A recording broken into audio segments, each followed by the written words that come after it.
내 백성이 나를 떠나 돌아섰지만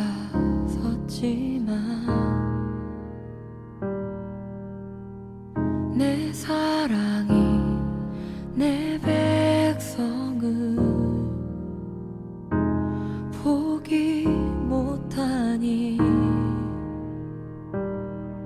내 모든 것 내어주고 나 그들을 얻으리라.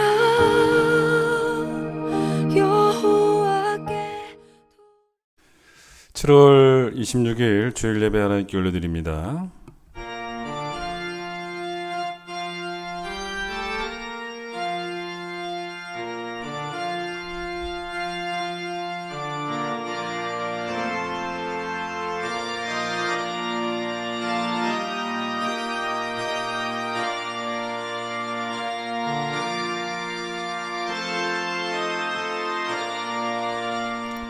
오직 여호와는 그 성전에 계시니 온 땅은 그 앞에서 잠잠할지니라. 기쁨으로 여호와를 섬기며 노래하면서 그의 앞에 나아갈지어다. 하나님은 영이시니 예배하는 자가 영과 진리로 예배할지니라. 아멘.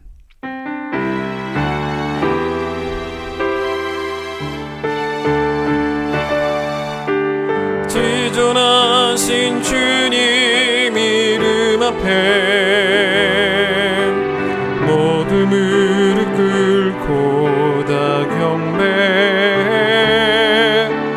거룩하신 주님 보좌 앞에 엎드려 절하세. 예수는 그리스도,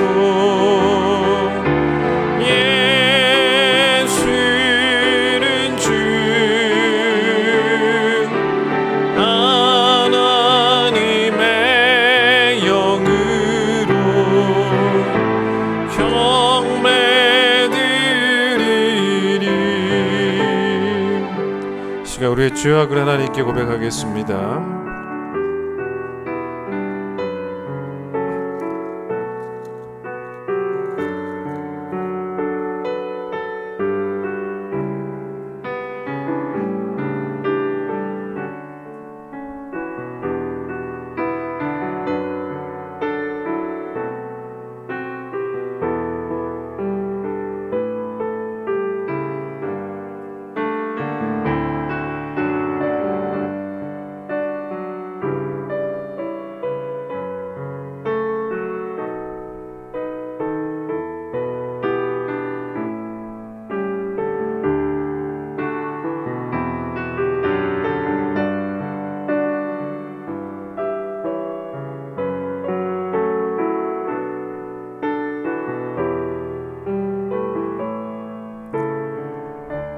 허물의 사함을 받고 자신의 죄가 가려진 자는 복이 있도다. 마음에 간사함이 없고 여호와께 정죄를 당하지 아니하는 자는 복이 있도다. 내가 입을 열지 아니할 때에 종일 신음함으로 내 뼈가 쇠하였도다. 주께 내 죄를 아뢰고 내 죄악을 숨기지 아니하였더니 주께서 내 죄악을 사하셨나이다. 아멘. 신앙 고백합니다. 나는 전능하신 아버지 하나님 천지의 창조주를 믿습니다. 나는 그의 유일하신 아들 우리 주 예수 그리스도를 믿습니다. 그는 성령으로 잉태되어 동정녀 마리아에게서 나시고 본디오 빌라도에게 고난을 받아 십자가에 못 박혀 죽으시고 장사된 지 사흘 만에 죽은 자 가운데서 다시 살아나셨으며 하늘에 오르시어 전능하신 아버지 하나님 우편에 앉아 계시다가 거기로부터 살아있는 자와 죽은 자를 심판하러 오십니다. 나는 성령을 믿으며 거룩한 공교회와 성도의 교제와 죄를 용서받는 것과 몸의 부활과 영생을 믿습니다. 아멘. 찬송가 269장 찬송합니다.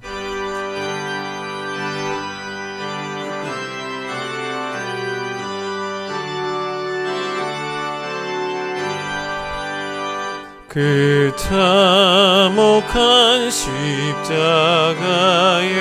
주 달려 흘린 피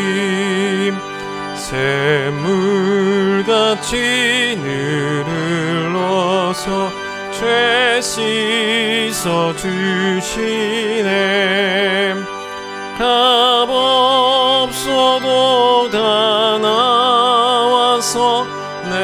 죄를 사하며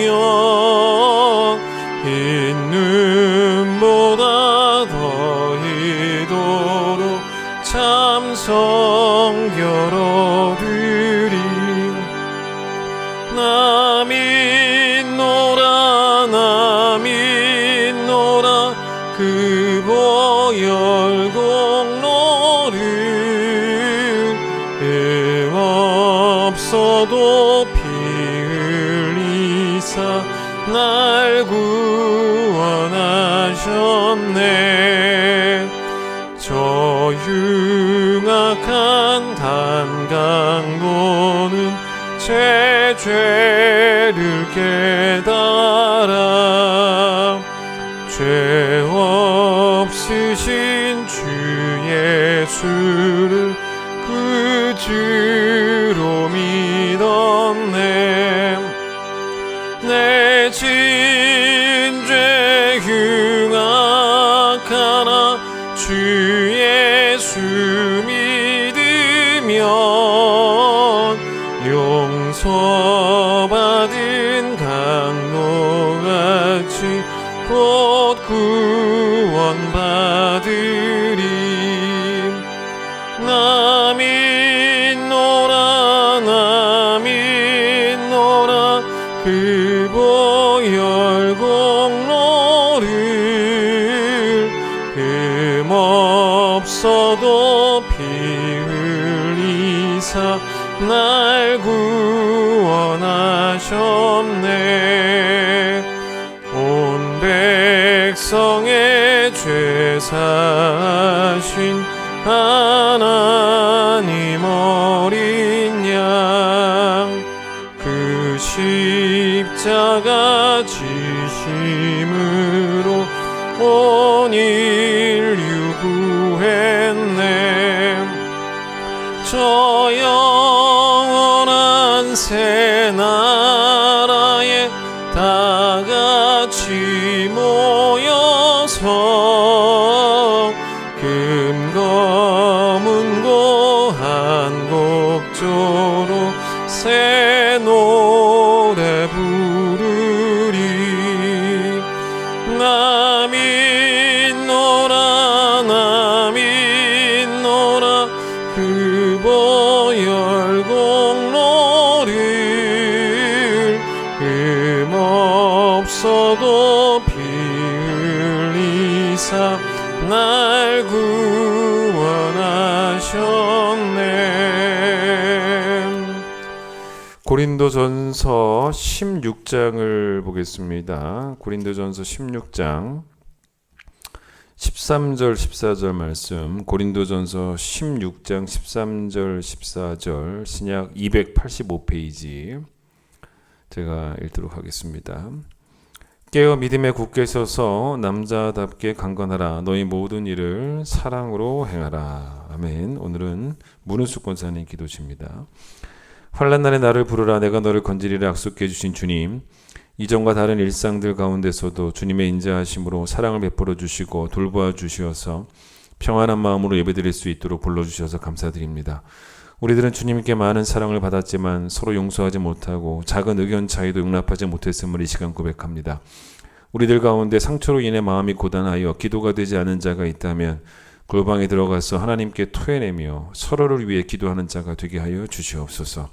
서로가 하나님을 찾음으로 동역하며 먼저 그의 나라와 의를 구하여 힘을 다해 사랑하는 일에 열심을 내는 저희들 되게 하여 주시옵소서.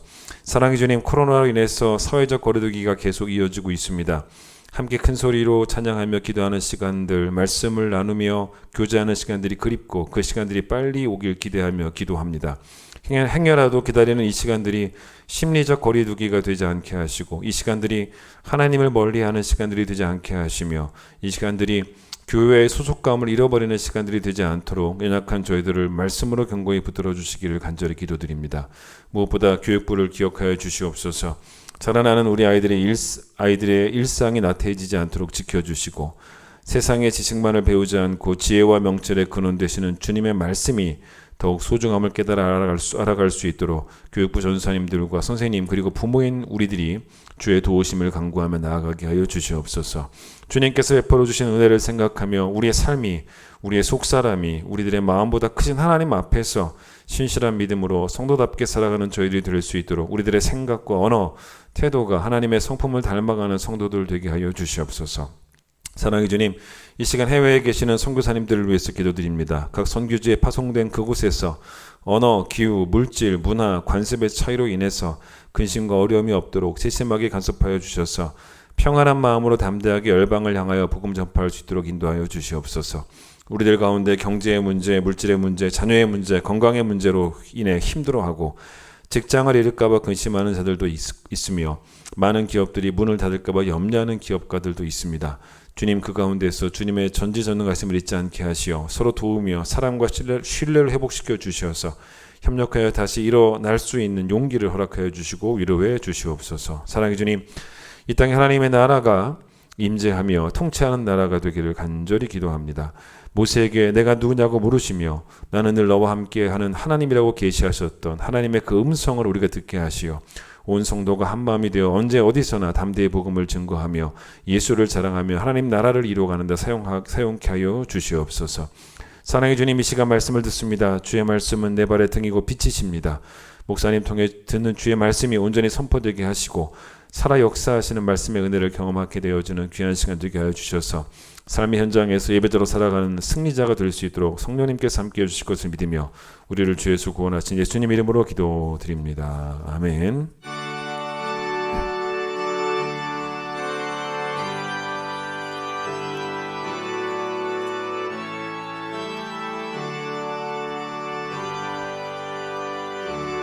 (50장 1절) 찬송하시며 하나님께 정성껏 봉헌하겠습니다.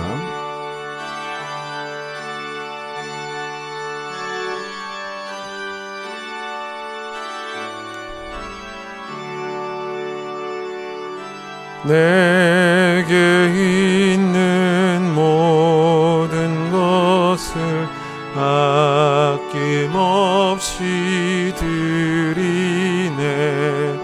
사랑하고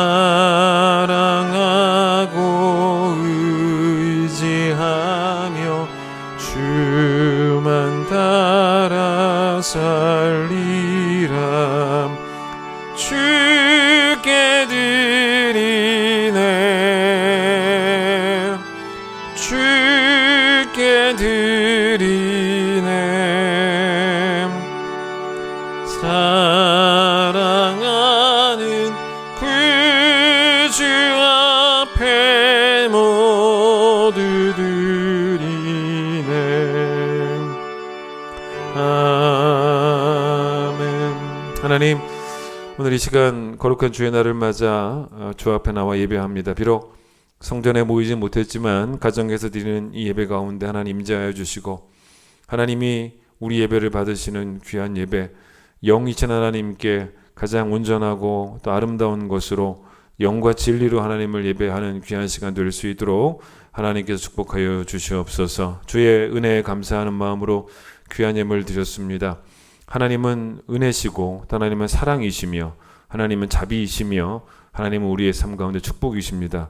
하나님을 통해 우리가 받은 것이 너무나 많고 그것이 우리 인생의 또 부요함이 되어지고 또 우리의 인생의 축복이 되어지고 있는데 우리 하나님께 우리가 받은 것을 돌려드리는 일에 인색함이 없도록 주님 도와주시고 헌금하는 일이 우리 모두에게 감사와 또 기쁨과 즐거움이 될 수 있도록 주님 도와주시고 하나님께 대하여 우리도 부유한 자가 될 수 있는 축복 허락하여 주셔서 하나님 이 예물을 통해 주님이 흠양하시고 또 기뻐하시는 귀한 예물 되어지기를 간절히 소망하며 예수님 이름으로 기도드립니다. 아멘. 오늘 특별한 광고는 없습니다. 여러분이 잘 계시면 저도 잘 있습니다. 이게 무슨 말인지 좀 이따 설교 시간에 알게 될 것입니다. 찬양하겠습니다.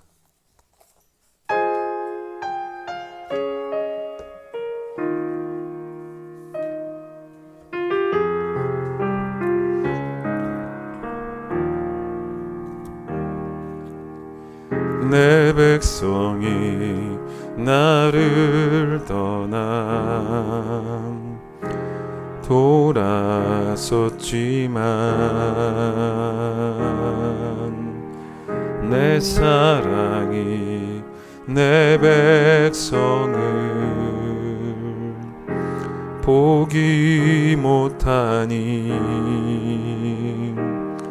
내 모든 것 내어주고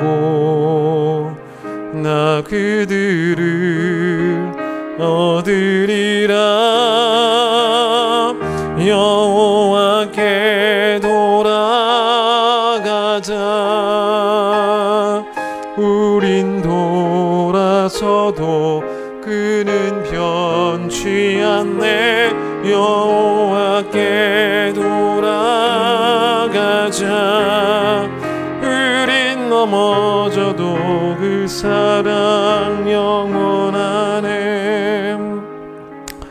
오늘 14절 보세요. 너희 모든 일을 사랑으로 행하라. 아주 이 말씀이 아주 중요한 말씀입니다. 이 말씀을 다른 말로 바꿔보면요, 복음에 합당하게 생활하라라는 말씀입니다. 여러분, 이 복음에 합당하게 생활을 한다라는 것은요, 여러분과 저의 행동이 이 복음의 정신을 보여주는 그런 행동이 되어야 한다는 거죠. 근데 여러분, 복음이 뭐예요? 복음이 뭐냐면 하나님이 우리를 사랑하시기 때문에죠. 하나님이 우리를 사랑하시기 때문에 아들을 주신 것이 복음이죠. 그러니까 하나님이 그렇게 행동하신 그 행동의 동기는 뭐냐면 사랑입니다. 예수님이 우리를 사랑하시기 때문에 자신의 생명을 주신 게 복음입니다. 그런데 그 생명을 주신 그 행동의 동기가 바로 뭐냐면 사랑입니다. 여러분, 요한복음 1장 18절에 어떤 말씀이 나오냐면 들어보세요. 본래 하나님을 본 사람이 없으되 아버지 품속에 있는 독생하신 하나님이 나타내셨느니라. 이런 말씀이 나옵니다.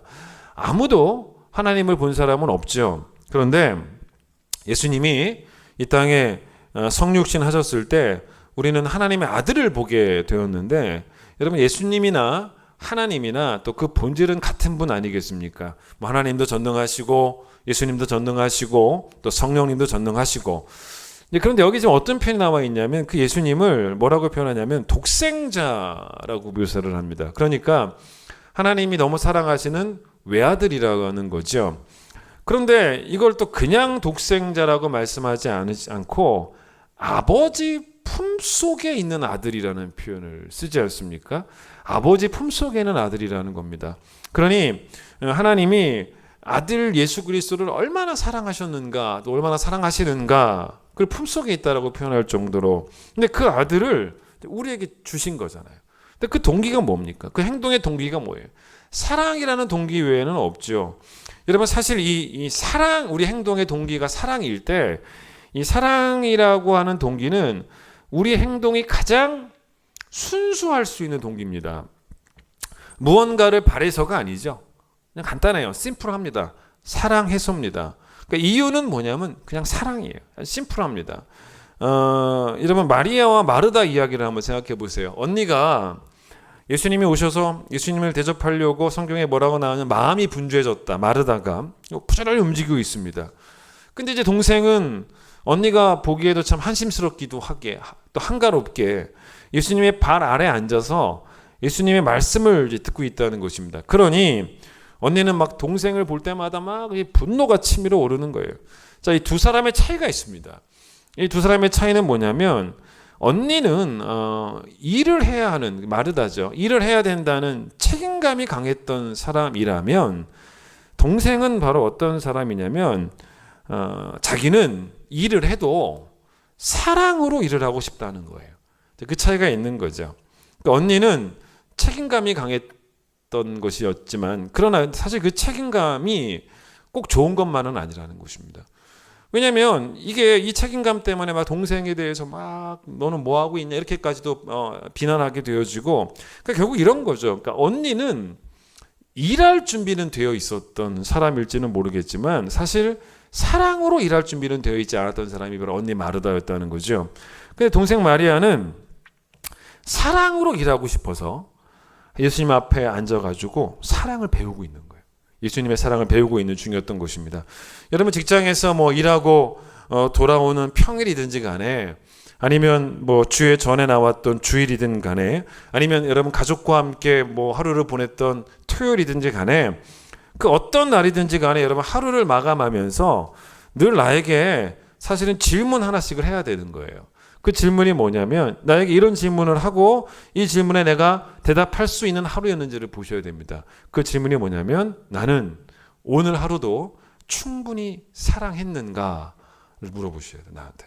어떤 신학자가 어떤 말을 했냐면 이런 말을 해요. 하루를 보내고 저녁을 맞았을 때 그날의 삶은 어떻게 평가를 받냐면 우리가 행한 사랑으로 평가를 받는다라고 말을 합니다.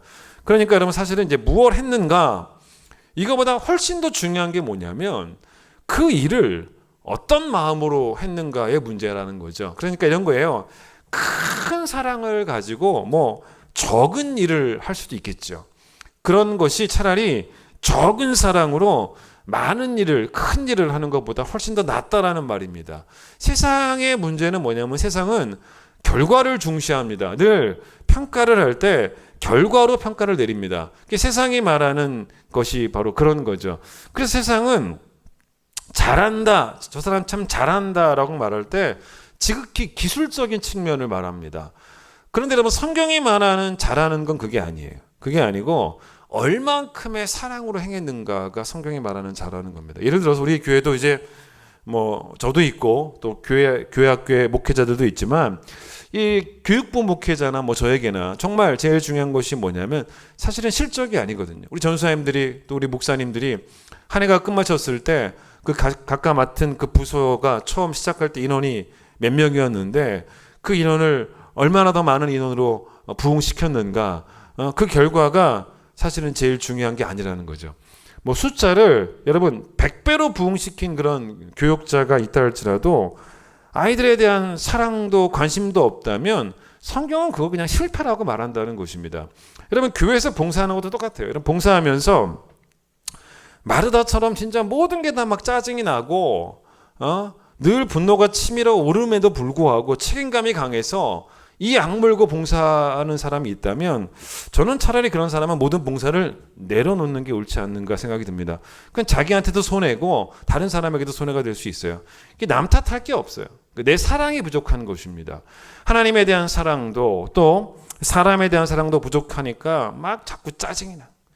짜증 내면서까지 그 자리를 지키려고 하지 말고 저는 차라리 그럴 바에 다시 그냥 말씀 앞에 서서 하나님의 사랑을 좀 배우고 그리스도의 사랑을 먼저 배우는 게 더 중요하다고 봅니다.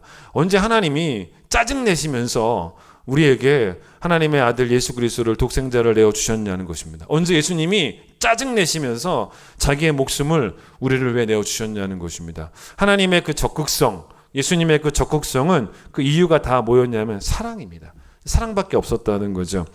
안도연 시인이라고 여러분 아시고 이분의 시 가운데 간격이라는 시가 있습니다. 한번 들어보시면 생각해 볼 만한 내용이 좀 있어요. 들어보세요. 시가 멋있어요. 숲을 멀리서 바라보고 있을 때는 몰랐다. 나무와 나무가 모여 어깨와 어깨를 대고 숲을 이루는 줄 알았다. 나무와 나무 사이가 넓거나 좁은 간격이 있다는 걸 생각하지 못했다. 벌어질 대로 최대한 벌어진 한 대에 붙으면 도저히 안 되는 떨어져 서 있어야 하는 나무와 나무 사이 그 간격과 간격이 모여서 울울창창 숲을 이룬다는 것을 산불이 휩쓸고 지나간 숲에 들어가 보고서야 알았다. 여러분 참 멋지죠? 이게 무슨 말이냐면 그러니까 우리의 사랑이 실패하는 이유가 있다는 것입니다. 이 시의 제목이 간격인데 어쩌면 서로 이 틈을 인정하지 않아서라는 거죠. 왜냐하면 여러분 이 안도연 시인이 숲에 들어가 보니까 그 틈이 있다는 걸 나무와 나무 사이에 틈이 있다는 걸 알게 되었다는 거죠. 근데 사실 그 틈이 없다면요 생명은 자라지 못해요. 따닥따닥 붙어있으면 자라나지를 못합니다. 생명이 자랄 수 없으면 그 나무가 자랄 수 없으면 숲도 이룰 수 없다라는 것을 시인은 깨달은 거죠. 멀리서 봤을 때는 그냥 붙어있는 줄 알았는데 가보니까 안 그렇더라는 것입니다. 사실 여러분 우리가 이 사랑하려는 방식의 문제가 좀 있어요. 그게 어떤 식이냐면 뭐 부모와 자식 사이에, 뭐 부부 사이에, 아니면 교회에서, 세상에서 나와 너 사이에 틈을 없애려는 시도입니다. 사실은. 근데 여러분, 이 틈이 없다는 말, 간격이 없다는 말이 어떻게 들으면 좋은 말처럼 들릴지도 모를 거예요. 그런데 이게 무슨 서로 거리감이 없는 뭐 친밀한 상태를 틈이 없는 상태라고 생각할 수 있을지 모르겠지만, 사실 지금 이야기는 그런 게 아니에요.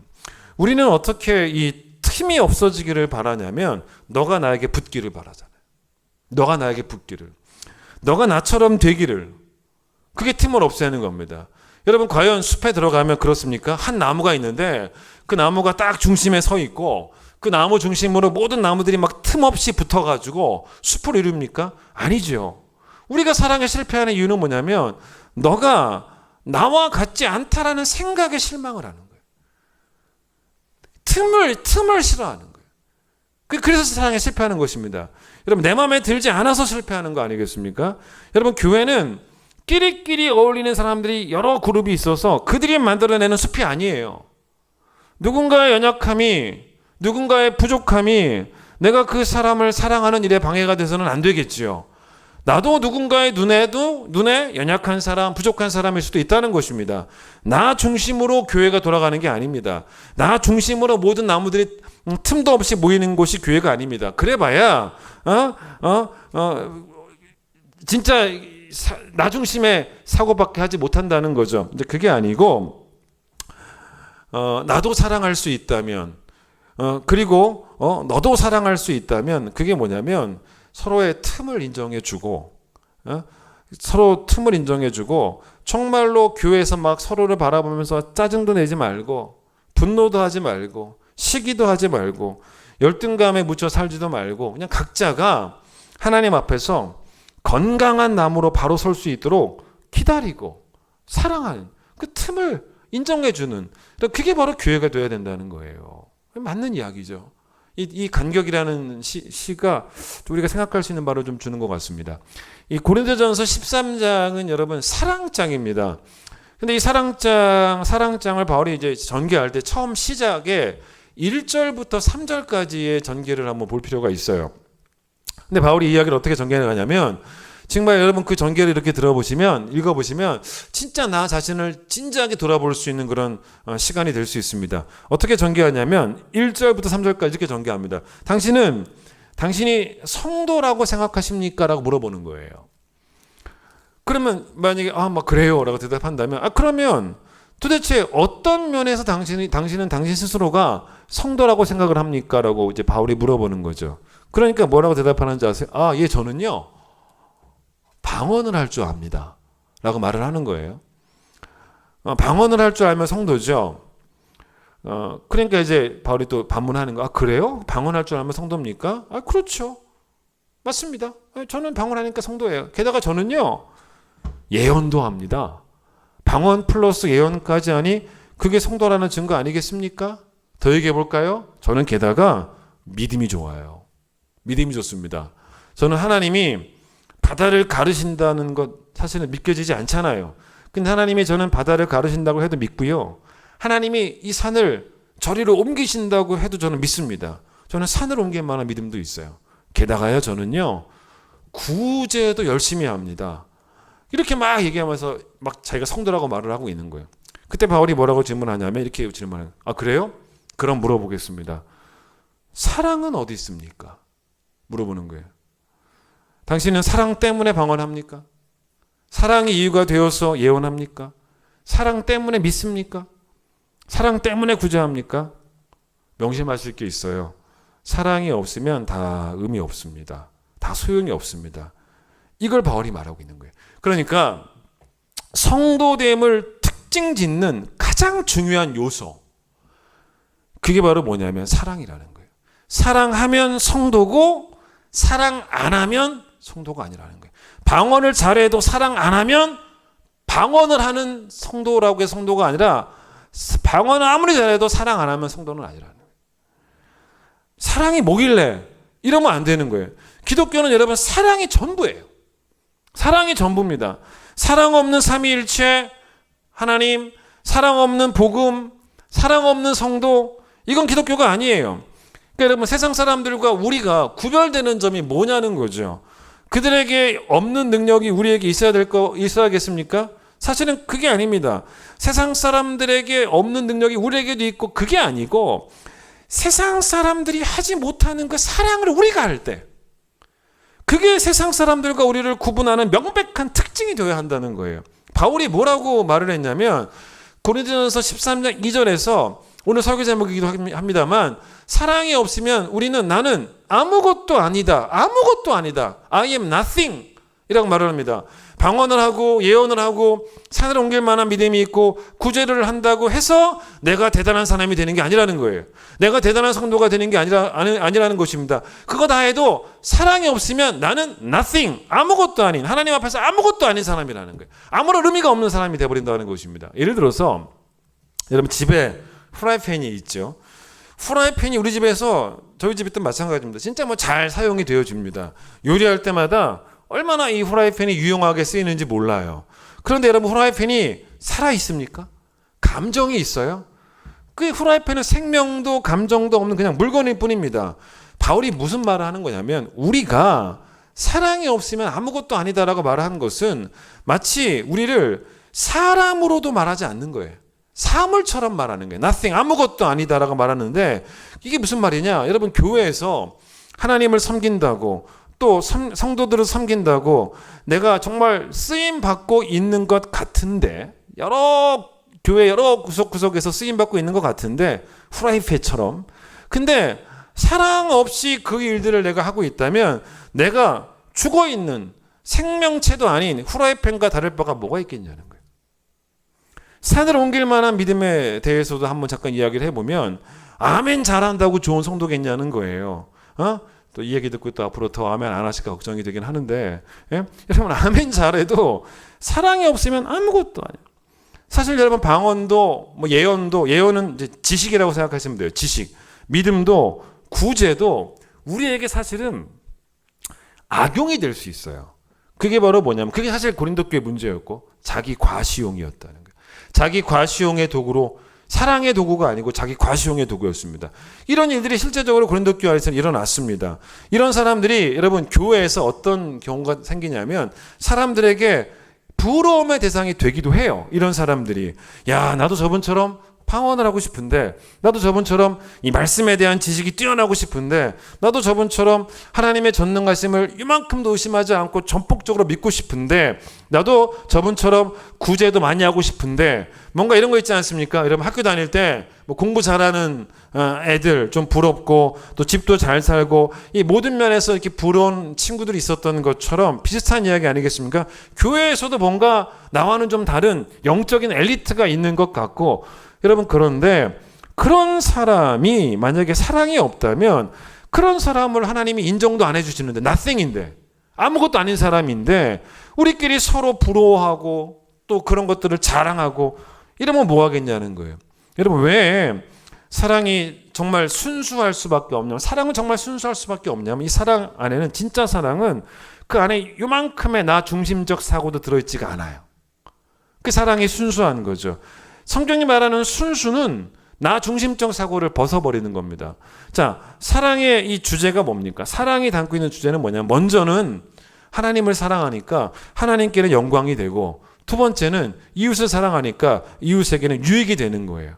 내가 제일 중요하고 나밖에 모르는 사람이 자기 사랑이 지나친 사람이죠. 자기 사랑이 지나친 사람이 그런 사람은 평생 뭐는 하냐면 남과 경쟁을 하면서 살아요. 그러나 그런 사람이 남과 경쟁하며 살지는 몰라도요 평생 사랑하며 살지는 않습니다. 내가 너무 중요한 사람은 사랑하지는 않아요. 그건 비단 여러분 세상 속에서만 일어나는 일이 아닙니다. 교회에서도 그런 일들은 벌어집니다. 여러분 고린도전서 13장에서도 뭐라고 말하냐면 사랑의 중요한 특징 가운데 하나가 사랑은 자기 유익을 구하지 않는다라고 분명히 말하지 않습니까? 모든 일을 여러분 사랑으로 행하라 그랬어요. 그런데 그 모든 일에는 뭐도 포함되어 있냐면 여러분이 지금 드리는 예배도 포함되어 있습니다. 이 예배도 우리의 문제가 있어요. 이 예배도 자꾸 중심이 내가 돼요. 내가 중심이 된 예배가 됩니다. 우리는 예배를 통해서 자꾸 은혜를 받는 일에만 너무 집중합니다. 오늘 목사님 말씀이 내게 은혜가 되었느냐 되지 않았느냐 이게 여기 우리 너무 사실 집중하는 편이에요. 그게 과연 정답이겠냐는 거예요. 심지어 우리는 이 예배를 어떻게까지 생각하냐면 기브 앤 테이크의 정신으로까지 예배를 우리가 드립니다. 내가 예배를 드릴 테니 하나님은 내게 뭘 주시겠냐, 이런 접근도 있다는 것입니다. 그러나 예배의 중심은 내가 아니에요. 하나님입니다. 하나님이 나의 예배를 통해서 영광을 받으셨는가가 중요한 것이죠. 그런데 하나님이 우리에게 뭐라고 말씀하신지 아십니까? 하나님에 대한 사랑이 없는 예배자는 아무것도 아니라는, nothing이라는 거예요. 하나님에 대한 사랑이 없는 예배는 가짜 예배고, 그런 예배자는 nothing이라는 것입니다. 저는 온라인으로 지금 계속 예배를 드리시는 분들을 위해서 기도할 때 빨리 교회에서 뵙게 되기를 기도하고 있습니다. 그런데 저는 그 기도만 하지는 않아요. 온라인으로 예배를 여러분 드려도 사랑이 담긴 예배를 하나님께 각처의 그 처소에서 꼭 드리게 되셔야 된다는 것입니다. 동시에 내 인생의 중심은 내가 아니라 너예요. 너입니다. 여러분, 이 황금률이라고 하는 표현 들어보셨죠? 이 황금률은 성경에 나오는 단어는 아닙니다. 후대에 성경에 나와 있는 마태복음 7장 12절을 골든 룰, 황금률이라고 이름 붙였는데 아마 그런 거겠죠. 황금을 귀하게 여기는 것처럼 이 룰을, 이 원칙을, 이 율을, 이 법칙을 우리가 정말 귀하게 여겨야 되는 삶의 원칙, 우리 성도에게 진짜 중요한 삶의 원칙은 이 룰이라는 거예요. 그게 뭔지 아십니까? 그게 바로 뭐냐면 내 중심의 인생이 아닌 너 중심의 인생을 살라는 게, 그게 우리 인생의 원칙이라는 거예요. 황금률은 대인관계죠. 그러니까 내 중심의 삶이 아니고 너 중심의 삶이라는 것입니다. 그게 바로 뭐냐면 무엇이든지 남에게 대접을 받고자 하는 대로 너희도 남을 대접하라. 이건 율법이고 선지자다라고 예수님께서 말씀하셨는데, 예수님은 우리가 이해하기 쉽게 설명해 주신 거예요. 딱 와닿게. 그게 무슨 말이냐면 나를 위해 살지 말고 너를 위해 살아라, 이렇게 말씀하시면 우리는 잘 이해를 못할 수도 있고 또 이해하고 싶어 하지도 않을 수도 있어요. 그런 건 싫은 거죠. 근데 만약 여러분이 누군가를 앞에 앉혀놓고 그 사람에게 만약에 이렇게 말하는 거예요. 당신이 나한테 이렇게 해줬으면 좋겠다라고 말할 기회가 생긴다면, 나는 당신이 나에게 이렇게 해줬으면 좋겠어. 남편한테든 아니면 자녀에게든 아니면 교회 동료에게든 나는 당신이 나에게 이렇게 해줬으면 좋겠어라고 말할 기회가 생기면 얼마나 똑부러지게 말하겠어요. 그런데 성도는 그렇게 똑똑하게 똑부러지게 설명할 수 있는 나에 대한 관심 이렇게 해주세요. 그 설명을 180도 방향을 틀어서 너에 대한 관심으로 바꿔놓으라는 거예요. 내가 그런 대접을 받고 싶으면 이 사람도 그런 대접을 받고 싶을 것이고, 그러면서 나는 그냥 없애버리라는 거예요. 없애버리는. 그게 사실은 사랑이에요. 왜 사랑의 동기가 중요하냐면 순수하잖아요. 순수하지 않습니까? 하나님을 향한 사랑이든 사람을 향한 사랑이든 순수하기 때문에, 순수하니까 의미가 있는 것이고 순수하니까 하나님이 기뻐하시는 거일 수 있다는 것입니다. 한동일 씨라고 하는 분이 계신데, 이분이 쓴 책 가운데 시중에 라틴어 수업이라는 책이 있습니다. 이 책에 어떤 내용이 나오냐면 이 로마인들이 예전에 이 편지를 쓸 때 이 애용했던 첫 인사말이 있다는 거예요. 편지를 쓰기 시작하면 항상 요거부터 이렇게 쓰더라는 것입니다. 그게 바로 뭐냐면 제가 라틴어로 읽어드릴게요. 시 발레스 베네 발레오. 여기 자막에 나갑니다. 근데 이렇게 다 쓰기도 했지만 워낙 그 시대에 종이가 또 귀한 시대였으니까 그걸 이렇게 줄여가지고 또 줄임말 나가죠. 줄임말로 쓰기도 했다는 것입니다. 근데 여러분, 이 말의 뜻이 사실은 상당히 성경적이에요. 로마인들이 쓴 이 편지의 이 인사말이 어떤 뜻이냐면 정말 멋져요. 뭔지 아십니까? 이게 어떤 뜻이냐면 당신이 잘 있으면 나도 잘 있습니다, 이런 뜻이에요. 당신이 잘 있으면 나도 잘 있습니다, 이런 뜻입니다. 다른 사람의 안부가 중요한 거죠. 이걸 제가 한번 이분의 그 글로 읽어드릴게요. 이렇게 썼더라고요. 타인의 안부가 먼저 중요하고, 그래서 그대가 평안해야 나도 안녕하다는 그들의 인사가 문득 마음 따뜻하게 다가옵니다.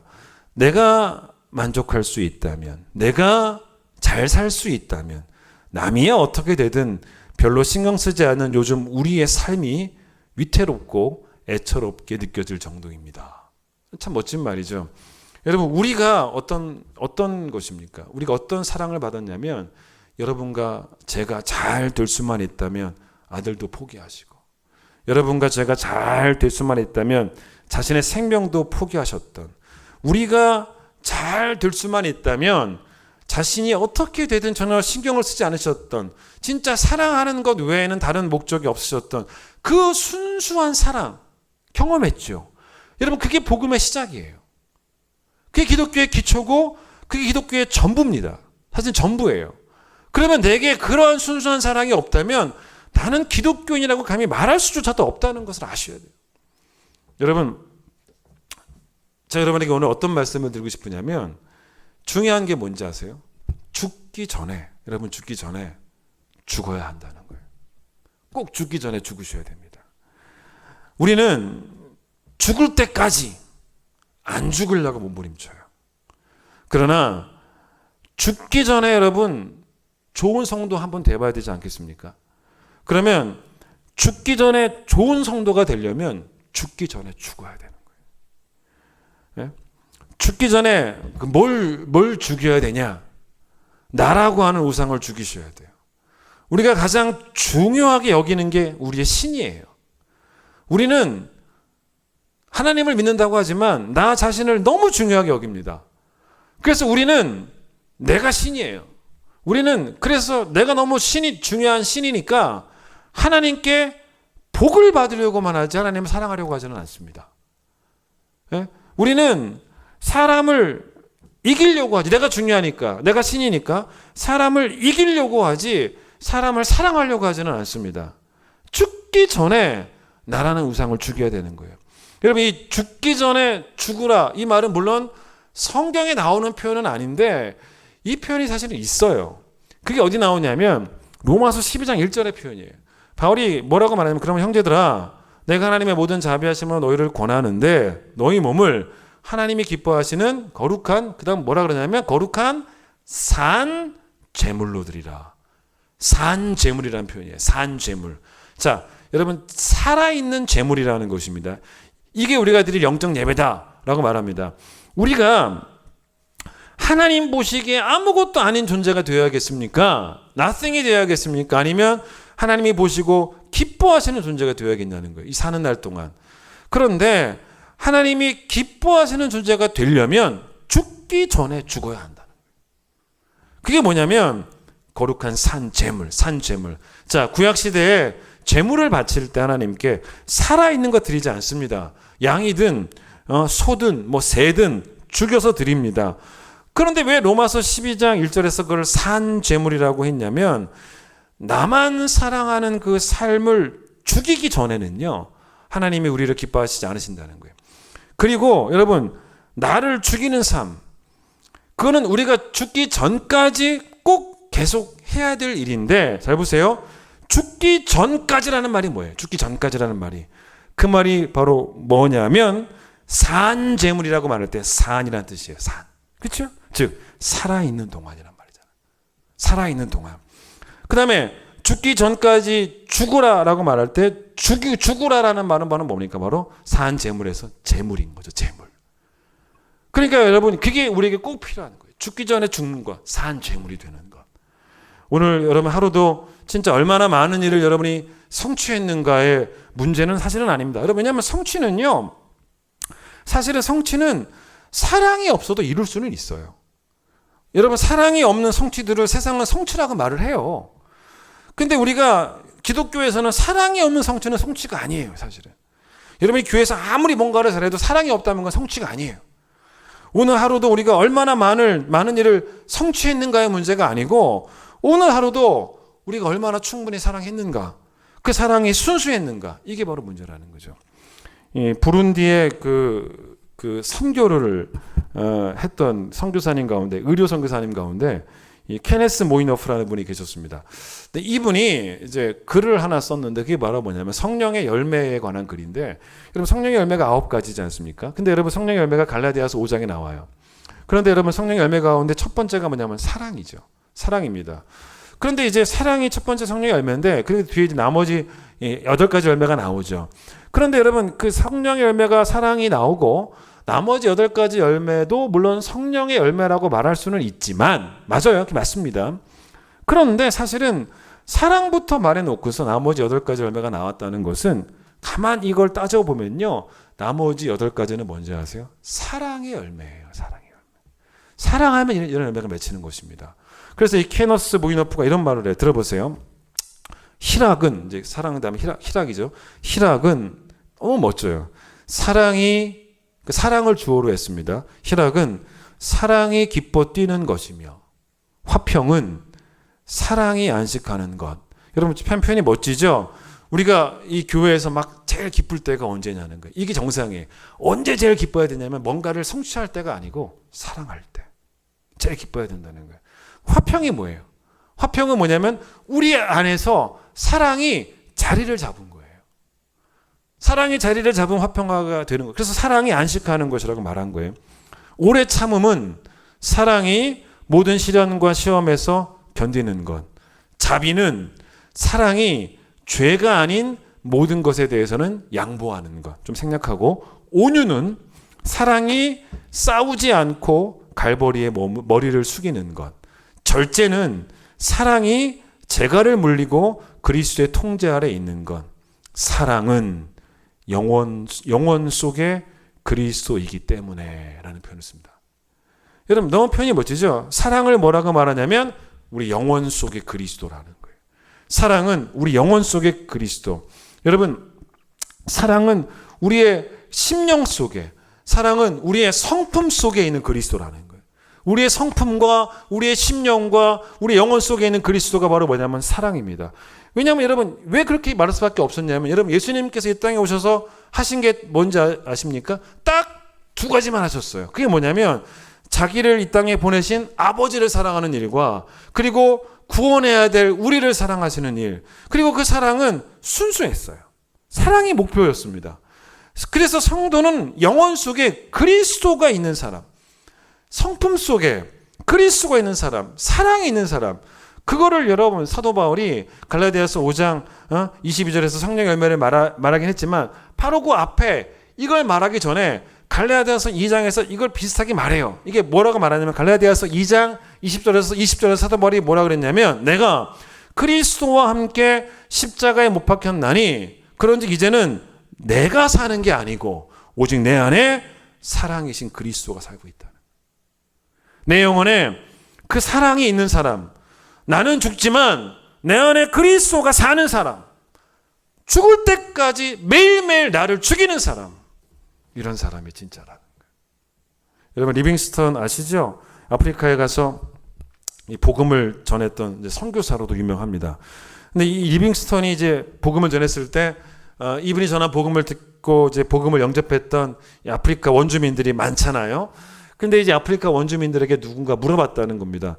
당신은 리빙스턴에 대해서 뭘 기억하고 있냐고. 그랬더니 이들이 뭐라고 말했냐면, 사실은 우리가 그가 무슨 말을 했는지는 사실 하나도 기억하지 못합니다. 그냥 언어가 다르지 않습니까? 그가 무슨 말을 했는지는 하나도 기억하지 못하는데, 근데 우리는 기억합니다. 그가 우리를 정말로 사랑했다는 것을. 진짜 우리를 사랑했습니다. 언어가 다른데 언어를 기억하기 힘들었겠지만 언어의 장벽이 사랑의 장벽일 수는 없었다는 거죠. 언어가 달라도 사랑하는 일에는 문제가 없었다는 거예요. 호세아서를 보시면요, 하나님이 우리에게 계속 돌아와라. 그래서 그런 요구를 하십니다. 우리가 오늘 보는 찬송도 그 호세아의 내용입니다. 그런데 여러분 제가 호세아 11장 7절 8절 말씀을 읽어드릴게, 들어보세요. 내 백성이 끝끝내 내게서 물러가나니 비록 그들을 불러 위에 계신 이에게로 돌아오라 할지라도 일어나는 자가 하나도 없도다. 그 다음 들어보세요. 에브라임이여, 그러나 내가 어찌 너를 놓겠느냐. 이스라엘이여, 내가 어찌 너를 버리겠느냐. 내가 어찌 너를 아드마같이 놓겠느냐. 어찌 너를 스보임같이 두겠느냐. 이런 말씀을 하나님이 하십니다. 여러분 여기서 말하는, 잘 모르는 이름이 나오죠. 아드마가 나오고 스보임이 나오는데, 여러분 아드마와 스보임은 지명입니다. 이 아드마와 스보임은 어디냐면 소돔과 고모라, 창세기에 나오죠. 소돔과 고모라가 멸망할 때 소돔과 고모라 주변의 성읍으로서 같이 멸망당한 바로 그런 성이 아드마와 스보임입니다. 그런데 제가 이제 여러분 몇 주 전에 어떤 설교를 했냐면 이 선택의 교리를 제가 설교를 했죠. 선택받은 주의 백성이 천국에 가고 그렇지 못한 사람은 지옥에 간다는 말씀을 드렸는데, 그런데 여러분 이 지옥에 가는 사람들이 하나님이 우리를 선택하지 않으셔서 지옥에 간다라고 말할 수도 있겠지만, 그러면 마치 책임이 하나님께 있는 것 같으니까 그렇게 말하기보다는 지옥에 가는 사람들은 자기 죄 때문에 가고 천국에 가는 사람들은 우리의 의, 우리의 선 때문에 가는 것이 아니고 그리스도의 의, 하나님의 은혜 때문에 간다라고 말을 하라고 했습니다. 그런데 이 호세아의 말씀도 사실은 이 택한 주의 백성들에게 하시는 말, 우리 찬양 가사처럼 택한 주의 내 백성에게 하시는 말씀이에요. 택한 주의 백성들에게 돌아오라고 말씀하신 거예요. 자, 소돔과 고모라가 멸망할 때 아드마와 스보임도 망합니다. 그런데 아드마와 스보임은 자기 죄 때문에 하나님께 벌을 받은 것이지만, 하나님이 주의 백성들, 택한 주의 백성들은 포기를 하지 않으신다는 것입니다. 그게 무슨 말이냐면, 만약에 하나님이 여러분과 저를 벌하시더라도 그건요, 우리를 포기하셨기 때문에 멸망과 소멸을 위한 벌이 될 수 없다는 것입니다. 우리를 벌하시더라도 우리는 택한 주의 백성이니까 고치시고 회복시키시기 위한 벌이라는 것입니다. 하나님이 택한 주의 백성들을 포기하지 않으신다는 것은 이게 이런 의미로 먼저 설명할 수 있어요. 먼저는 우리를 어떻게 하더라도 천국에 들여보내시고자 하는 그 의지가 안 꺾이신다는 거죠. 근데 사실은 그것만 말하는 게 아니에요. 우리를 포기하지 않으신다는 것은 그것만 말하는 것이 아니고, 우리가 이 땅에 사는 동안도 하나님으로부터 멀어지지 않기를 바라시면서 우리를 고치시고자 하시는 의지예요. 하나님께로부터 멀어진 우리를 고치시고자 하는 바로 그 의지, 그게 호세아서예요. 그런데 여러분, 하나님으로부터 멀어진다는 것은 다른 게 아닙니다. 뭐가 무너진 거냐면 사랑하는 삶이 무너진 거예요. 하나님에게도 함부로 대하고 이웃에게도 함부로 대하면 그만큼 우리의 삶이 하나님으로부터 멀어졌다는 것을 의미합니다. 그래서 여러분, 여호와께로 돌아간다는 것은 사랑이신 하나님께로 돌아가는 것이고, 여호와께로 돌아간다는 것은 모든 일을 사랑으로 행하는 삶으로 돌아가는 거예요. 그걸 의미합니다. 오늘 본문을 보세요. 이 오늘 본문 여러분 그 13절, 14절 이렇게 보시면 이 구조가 사실은 고린도전서 13장 1절부터 3절까지 제가 말씀드렸던 구조와 아주 흡사합니다. 자, 여러분 이 고린도전서 16장 오늘 보면 13절 14절에는 성도를 향한 바울의 네 가지의 권면이 들어있어요. 첫 번째가 먼저 보세요. 13절 첫 번째는 뭐냐면 깨어있으라는 거예요. 깨어있으라는 것입니다. 그러니까 무슨 말이냐면 주님이 우리에게 도적처럼 재림하실 것이기 때문에 늘 깨어서 그 재림을 준비해라. 첫 번째 권면이죠. 두 번째가 뭐냐면 믿음에 굳게 서라는 것입니다. 여러분 이게 바로 무슨 말이냐면 바른 진리를 붙잡으라는 거예요. 그러니까 이단의 미혹에 넘어가지도 말고 바른 복음만 붙잡아라. 그게 바로 믿음에 굳게 서서입니다. 자, 세 번째가 뭡니까? 남자답게 강건해라 라고 말을 합니다. 근데 여러분 이걸 이렇게 읽으시면 여러분 약간 좀 여성분들은 기분 나쁠 수도 있죠. 왜 남자답게냐는 거예요. 그럼 여성들에 대한 무슨 사도 바울이 성차별적인 발언을 하는 것 같고, 남자는 강건한데 여성들은 강건하지 않는가, 이런 느낌이 들 수도 있습니다. 그런데 사실은 이게 그런 느낌은 아니에요. 이 원어를 보시면 느낌을 알 수가 있습니다. 왜냐하면 바울이 이 고린도전서에서 계속 비교를 할 때 남자와 여자를 비교하지 않아요. 남자는 뭐 뛰어난데 여자는 그렇지 않다, 그런 비교를 하지 않습니다. 계속했던 비유가 뭐냐면 어른과 아이를 비교합니다. 어른과 아이를 비교하는 거예요. 그래서 예를 들어서 고린도전서 3장을 보시면 어른은 단단한 음식을 먹을 수 있는데 아이들은 젖밖에 못 먹는다는 거예요. 언제까지 그렇게 아이가 되겠냐는 거예요. 고린도전서 13장에서는 또 뭐라 그래요? 11절부터 이런 말씀 나와요. 내가 어렸을 때는 말하는 것이 어린아이 같고 뭐 그렇게 말합니다. 그런데 이렇게 결국 말하지 않습니까? 장성한 사람이 되어서는 어린아이의 일을 버렸다, 그런 말을 합니다. 그러니까 여러분 이게 결국 뭐냐면 남자답게라는 의미보다는 어른답게 강건하라, 그렇게 보는 게 좋을 것 같습니다. 그런데 여러분 똑같아요. 그래도 이거 다 잘해도요, 이 권면의 절정은 14절이에요. 이 모든 게 다 돼도 뭐가 없으면, 사랑이 없으면 아무것도 아니라. 그래서 마지막에 뭡니까? 이게 다 돼도 모든 일을 사랑으로 행하는 게 제일 중요하다라고 말을 하고 있다는 거죠. 그럼 요즘 계속 이제 장마철이 돼가지고요, 뭐 계속 비가 많이 내립니다. 지난 그 목요일 오후에 막 폭우가 많이 내렸어요. 근데 이제 보통 그렇게 되면 제가 걱정되는 게 뭐냐면, 이 건물 이렇게 지붕 위로 올라가 보면 아는데, 뭐 모든 건물이 그렇겠죠. 비가 막 내리면 이제 빗물이 이렇게 내려가는 배수로가 있어요. 근데 이 배수로가 막히면 사실은 안 되죠.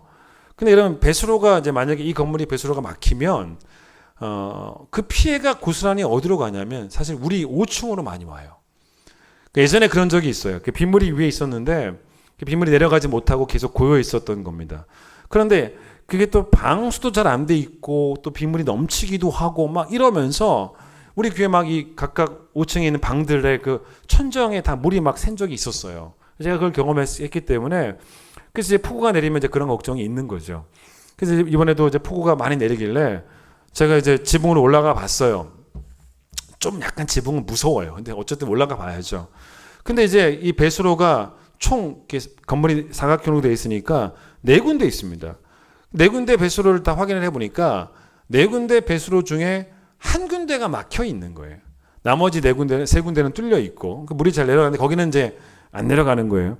제가 여러분에게 사진을 좀 찍어 왔습니다. 보여드리려고. 사진 찍는 게 좀 무섭긴 했는데 보여드리려고. 첫 번째 사진 보세요. 이게 그 배수로입니다. 근데 이 배수로가 어떻게 되어 있냐면 기역자로 되어 있어요. 이렇게 옥상에 이렇게 배수로가 이렇게 쭉 사방으로 이렇게 있지 않습니까? 근데 이렇게 있다가 건물 아래로 물이 떨어져야 되니까 건물 쪽으로 이렇게 떨어져 내려가는 그런 배수로가 그런 모양으로 되어 있습니다. 여기 여러분 제가 배수로 하나 보여드리는 거예요. 근데 이렇게 물이 이제 천장에서 옥상에서 물이 이렇게 물이 타고 가는 거죠. 그런데 여러분 그 다음 사진 보세요. 그 배수로 끝에 구멍이 있죠. 그 구멍으로 이제 물이 나가는 거죠. 일단 옥상에 물이 내려가는 겁니다. 근데 그 끝부분이 막힐 수가 있어요. 거기에 뭐 낙엽들, 뭐 나뭇가지들이 막 쌓여 있어서 또 흙도 있고 막 그러면 거기가 막혀 있어요. 그래서 거기가 막히면 물이 못 내려가죠. 거기를 뚫어야 돼요. 거기를 치워야 됩니다. 그런데 거기만 뚫으면 또 안 돼요. 이 구조가. 거기만 뚫으면 되는 게 아니고, 그 다음 여러분 또 그 다음 사진 봐보세요. 이 벽에 이렇게 지금 관이 내려와 있지 않습니까? 벽을 타고 내려오죠. 그러니까 그 물이 벽을 타고 또 내려와야 되지 않습니까? 밑으로. 관을 타고 내려와야 됩니다. 제가 여러분 사진을 보여드리는 게 바로 그 관이에요. 제가 그 소방서 쪽에서 한번 또 다른 벽을 한번 찍어봤습니다. 보세요. 이런 관입니다. 근데 이 관을 이제 제가 높은 곳에서 옆에서 한번 찍어봤습니다. 옆에서 보여드릴게요. 옆에서 이게 보죠? 이렇게 관이 되어 있습니다. 근데 여러분 그 관이 위가 어떠냐면 그 위를 보여드릴게요. 보세요. 위 보이죠? 위가 그렇게 이제 뚫려 있죠. 그리로 이제 물이 내려가는 거예요. 뚫려 있고 거기 가운데 구멍이 있잖아요. 또 공간도 옆에 좀 있긴 하지만 구멍이 있습니다. 근데 이제 제가 이번에 이제 이쪽이 막혀가지고 거기를 뚫으러 갔는데 이렇게 멀리서 보니까 거기에 그 내려가는 그 배수구 이렇게 거기 맨 열려 있는 그 부분에 낙엽이 아니 어떤 식물이 이렇게 보이는 겁니다. 식물이 이상하지 않습니까? 근데 그 식물의 높이가 꽤 높아요. 근데 이제 드디어 가까이 가서 보니까 거기 이렇게 막 이제 물이 내려가면서 거기 이제 이렇게 뚫려 있는 그 네모난 그 부분에 뭐 흙이 쌓였는지 흙이 쌓여가지고 그 흙이 쌓인 곳에 또 이 식물이 어디서 왔는지는 모르겠지만 이게 그 배수구를 타고 내려간 식물인지 뭐 지금 날라온 식물인지 뭔지 모르겠어요. 그 식물이 거기에다가 뿌리를 내리고 자라고 있는 거예요. 제가 뽑았거든요. 여러분 사진을 보여드릴게요. 이게 이 식물 사진입니다. 보세요. 엄청 뿌리도 깊이 내리고 엄청 크지 않습니까? 야, 그렇게 뿌리를 내리고 있더라고요. 여러분 또 이런 얘기 들으시면서 오 놀라워라 하나님의 능력 그런 말 하지 마시고 그 얘기 하려는 게 아니에요. 하나님이 여기도 꽃 피우시네. 지금 그 얘기가 아닙니다. 그게 아니고 그래서 제가 이걸 뽑아버리고 거기를 다 뚫었습니다. 그러니까 물이 이렇게 시원하게 잘 내려가게 됐어요. 제가 느낀 게 있습니다. 여러분 잘 보세요. 제가 이 얘기 왜 하냐. 여러분 신앙생활 하는데 지금까지 신앙생활 하면서 여러분 스스로 속는 거예요. 그게 뭐냐면 나는 다른 것 막힌 게 없다는 거예요. 다른 것 막힌 게 없습니다. 그런데 다른 것 막힌 게 없는데 가만 보니 오늘 설교를 들어보니 막힌 게 있죠. 그게 뭡니까? 사랑이 막혔어요. 여러분, 다른 거 다 안 막힌 것 같아도요, 사랑이 막혔다면 신앙 자체가 막힌 거예요. 아무것도 아닌 신앙이 되어버리는 것입니다. 야, 내가 뭐 사랑하지 않은 것 뿐이지 방언을 못하냐? 예언을 못하냐? 믿음이 없냐? 구제를 안 하냐? 그래봐야 소용없습니다. 사랑만 안 한 것 뿐인데 라고 말할 수 없는 것이 사랑이 전부예요. 사랑하지 않으면 아무것도 아니기 때문에 여러분, 문제는 늘 외부에 있는 게 아닙니다. 내 안에 사랑이 없는 게, 사랑이 막힌 것이 가장 위험한 문제입니다. 사랑이 막혀 있다면 오늘 말씀으로 뚫어버리기 바랍니다. 그래서 여러분의 삶 가운데 사랑이 흘러가셔야 돼요. 사랑하기 위해서 여러분, 죽기 전에 꼭 죽어서 산 제물로 우리의 삶을 하나님께 꼭 드린 여러분 모두가 되시기를 바랍니다. 하나님이 영광을 받으시면 나는 잘 있는 거예요. 당신이 잘 있으면 나는 잘 있는 것입니다. 그게 모든 일을 사랑으로 행하는 삶이에요. 그렇게 되기를 축복합니다. 찬양하겠습니다.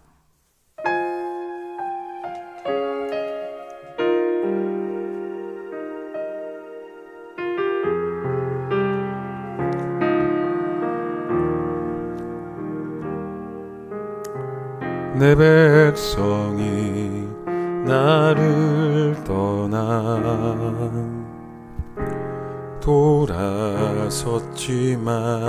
돌아섰지만 내 사랑이 내 백성을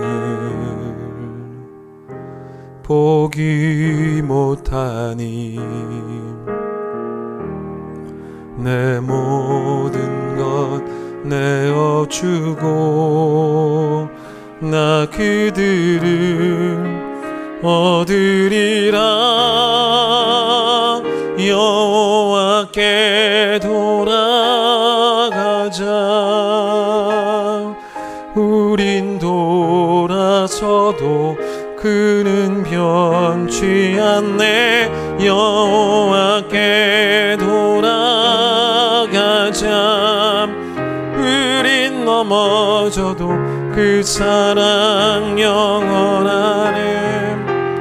여러분, 이스라엘 백성에게 하나님께 소사를 보내셨을 때 그들 하나님께로부터 멀어졌다는 거예요. 근데 그 내용을 가만히 읽어보시면요, 호세아서 읽어보시면 그 내용의 그 문제점의 가장 중요한 포인트가 뭐냐면 사랑하지 않는 삶이었어요. 하나님을 향한 사랑이든 이웃을 향한 사랑이든. 여러분, 오늘 말씀을 다시 한번 기억하시면서 여러분, 뭐 다 잘해도요, 다 안 막혀 있어도 사랑이 막혀 있으면요, 그냥 우리는 아무것도 아닌 거예요. 아무 의미도 없습니다. 사랑이 전부예요. 기독교는 사랑이 전부입니다. 지난주에도 우리가 사랑하라는 말씀을, 오늘도 사랑에 관한 말씀입니다. 우리 모든 것을 사랑을 행할 수 있는 성도가 되기 위하여 다시 여호와께로 돌아가겠습니다. 사랑하는 삶을 살겠습니다. 다시 한번 고백하겠습니다. 내 백성이 나를 떠나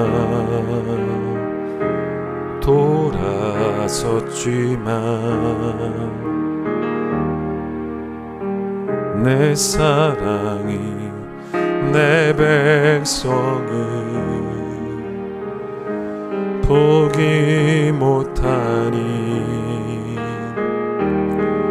내 모든 것 내어주고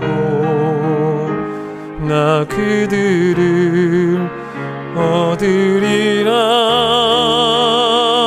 여호와께 돌아가자. 우린 돌아서도 그는 변치 않네. 여호와께 돌아가자.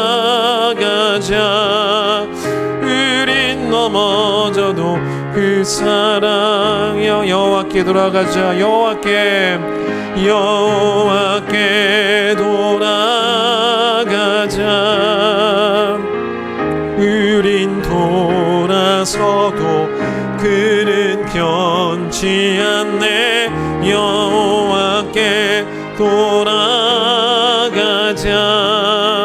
우린 넘어져도 그 사랑은 오래 참고 자신을 내어주네. 사랑은 오래 참고 자신을 내어주네.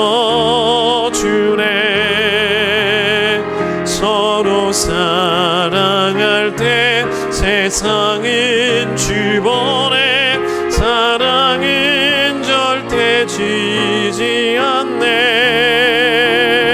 사랑은 오래 참고 자신을 내어주네. 서로 사랑할 때 세상은 주번에 사랑은 절대 지지 않네. 여호와께 돌아가자. 우린 돌아서도 그는 변치 않네. 여호와께 돌아가자. 우린 넘어져도 그 사랑. 여호와께 돌아가자. 여호와께 돌아가자. 우린 돌아서도 그는 변치 않네. 여호와께 돌아가자. 우린 넘어져도 그 사랑 영원하네.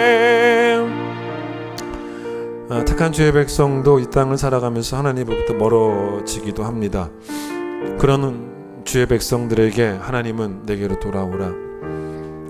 하나님은 우리를 변함없이 사랑하시기 때문에 우리를 심판해서 소멸시키고 멸해버리시는 것이 아니고 우리를 벌하셔서 고치시기도 하시는 그런 하나님이십니다. 그런데 벌받기 전에 돌아오라는 그런 말씀들을 하나님께서는 선지자들을 통해서 계속 주의 백성들에게 선포하여 주셨습니다. 하나님, 우리가 어떤 삶이 무너졌고 또 어떤 삶이 하나님부터 멀어진 삶이었습니까? 사랑하지 않는 삶입니다. 하나님에 대해서 함부로 하고 사람에 대해서 함부로 했고 내가 중심이 되어서 내가 잘 되는 것만이 내 삶의 유일한 목적이었던 그런 우리에게 하나님은 내가 죽기 전에 나를 죽이라고, 내 안에 그리스도가 살아야 된다고, 사랑이신 그리스도가 살아야 된다고, 모든 일을 사랑으로 행할 때 우리가 예수의 제자가 된다라고 그렇게 말씀하십니다. 하나님, 오늘 우리에게 귀한 말씀 주심을 감사합니다. 사랑할 수 있도록 우리를 붙잡아 주시옵소서. 사랑하는 일에 실패가 없도록 우리를 붙잡아 주시옵소서. 우리의 사랑이 하나님 세상을 아름답게 만들고 교회를 아름답게 만들고 하나님을 기쁘시게 하는 사랑이 되어질 수 있도록 우리를 축복하여 주시옵소서. 하나님께 영광이 된다면 나는 잘 있는 것입니다.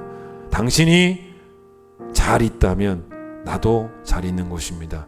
그것이 우리의 신앙이 되게 하여 주시옵소서. 이제 예수님 놀라우신 은혜와 하나님의 그 크신 사랑과 성령의 역사하심과 교통하심이 모든 일을 사랑으로 행하기를 원하는 우리 큰 기쁨의 모든 성도들, 특별히 온라인을 통해서 예배드리는 귀한 성도들 위해 함께 하시기를 간절히 축원하옵나이다. 아멘.